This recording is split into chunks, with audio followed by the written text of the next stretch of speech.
ഈ വരുന്ന നിയമസഭാ ഇലക്ഷന് വളരെയധികം ജനശ്രദ്ധ ആകർഷിക്കുന്ന ഒരു മണ്ഡലമാണ് കഴക്കൂട്ടം. 3 രാഷ്ട്രീയ പാർട്ടികളെ സംബന്ധിച്ചിടത്തോളം വളരെ നിർണായകമായ ഇലക്ഷനായിരിക്കും ഇത്തവണ. അതിൽ കഴക്കൂട്ടം മണ്ഡലത്തിന്റെ പ്രാധാന്യം വളരെയേറെയാണ്. ശക്തമായ ത്രികോണ മത്സരം നടക്കുന്ന കഴക്കൂട്ടത്ത് 3 മുന്നണികളും ശ്രദ്ധ കേന്ദ്രീകരിച്ചു കഴിഞ്ഞു. നിയമസഭാ ഇലക്ഷന്റെ സെമി ഫൈനലായ തദ്ദേശ സ്വയംഭരണ തെരഞ്ഞെടുപ്പിൽ കഴക്കൂട്ടം മണ്ഡലത്തെ എല്ലാ മുന്നണികളും വളരെയധികം ശ്രദ്ധിച്ചു. നിലവിൽ കടകംപള്ളി സുരേന്ദ്രനാണ് കഴക്കൂട്ടം MLA കഴിഞ്ഞ 2 തവണയായി.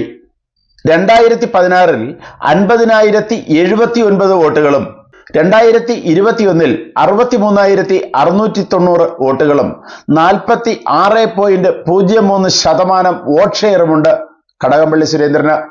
എന്നാൽ നിലവിലെ രാഷ്ട്രീയ സാഹചര്യത്തിൽ സ്വർണ്ണക്കൊള്ളക്കേസിൽ പ്രതിയാകും എന്നുള്ള ആശങ്ക നിലനിൽക്കുന്ന ഈ സമയത്ത് കടകംപള്ളി സുരേന്ദ്രന് 3ാമതും ഒരു ചാൻസ് കൊടുക്കാനുള്ള സാധ്യത വളരെ കുറവാണ്.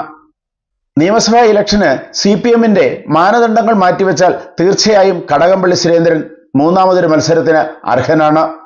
എന്നാൽ SITയുടെ ചോദ്യം ചെയ്യലും സ്വർണ്ണക്കൊള്ള കേസും കടകംപള്ളിയുടെ സാധ്യതയെ മങ്ങലേൽപ്പിച്ചിരിക്കുകയാണ്. വട്ടിയൂർക്കാവ് MLA VK പ്രശാന്ത്, മുൻ MP സമ്പത്ത്, മുൻ മേയർ ആര്യ രാജേന്ദ്രൻ, SP ദീപക് എന്നീ നേതാക്കളാണ് കടകംപള്ളി സുരേന്ദ്രന് പകരം കഴക്കൂട്ടത്ത് പരിഗണിക്കപ്പെടുന്നത്. 2016 നിയമസഭാ ഇലക്ഷന് 42,732 വോട്ട് നേടിയ BJP കഴിഞ്ഞ നിയമസഭാ ഇലക്ഷന് 2016 42,732 വോട്ട് നേടിയ BJP 2021 40,193 വോട്ടും 29.06 വോട്ട് ഷെയറുമായി 2ാം സ്ഥാനത്തുണ്ട്. ഇക്കഴിഞ്ഞ തദ്ദേശ സ്വയംഭരണ തെരഞ്ഞെടുപ്പിൽ 40,582 വോട്ട് കഴക്കൂട്ട മണ്ഡലത്തിൽ BJP നേടിയിട്ടുണ്ട്. നിയമവും കാട്ടാക്കടയും കഴിഞ്ഞാൽ കഴക്കൂട്ടം തന്നെയാണ് BJPയുടെ A ക്ലാസ് മണ്ഡലങ്ങളിൽ 3ാമത്. തീർച്ചയായും BJP അവിടെ ഇത്തവണ വലിയ വിജയം പ്രതീക്ഷിക്കുന്ന മണ്ഡലമാണ്. V മുരളീധരൻ തന്നെയായിരിക്കും കഴക്കൂട്ടത്ത് BJP സ്ഥാനാർത്ഥി. V മുരളീധരൻ മണ്ഡലത്തിൽ സജീവമായി എല്ലാ രംഗത്തുമുണ്ട്. കഴിഞ്ഞ 2 നിയമസഭാ ഇലക്ഷനിലും കോൺഗ്രസ് 3ാം സ്ഥാനത്താണ്. 2016 MA വാഹിദ് 38,602 വോട്ട് നേടി.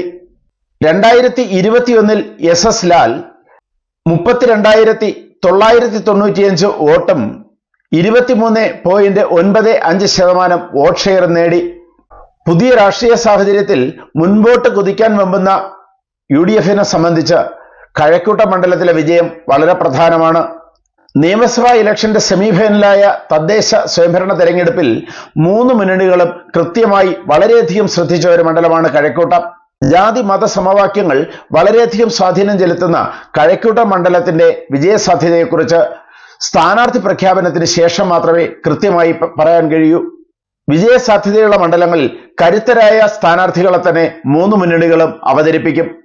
ശക്തമായ ത്രികോണ മത്സരം നടക്കാൻ സാധ്യതയുള്ള കഴക്കൂട്ടം തലസ്ഥാന ജില്ലയുടെ ഒരു ഭാഗമായതുകൊണ്ട് തന്നെ 3 മുന്നണികൾക്കും ഒരുപോലെ നിർണായകമാണ്. അടുത്തയാഴ്ച നടക്കുന്ന 3 മുന്നണികളുടെയും സ്ഥാനാർത്ഥി പ്രഖ്യാപനത്തോടുകൂടി മത്സരം ശക്തമായ രീതിയിലേക്ക് മാറും. കൂടുതൽ വാർത്തകൾക്കും വിശേഷങ്ങൾക്കുമായി ഈ ചാനൽ സബ്സ്ക്രൈബ് ചെയ്യുക.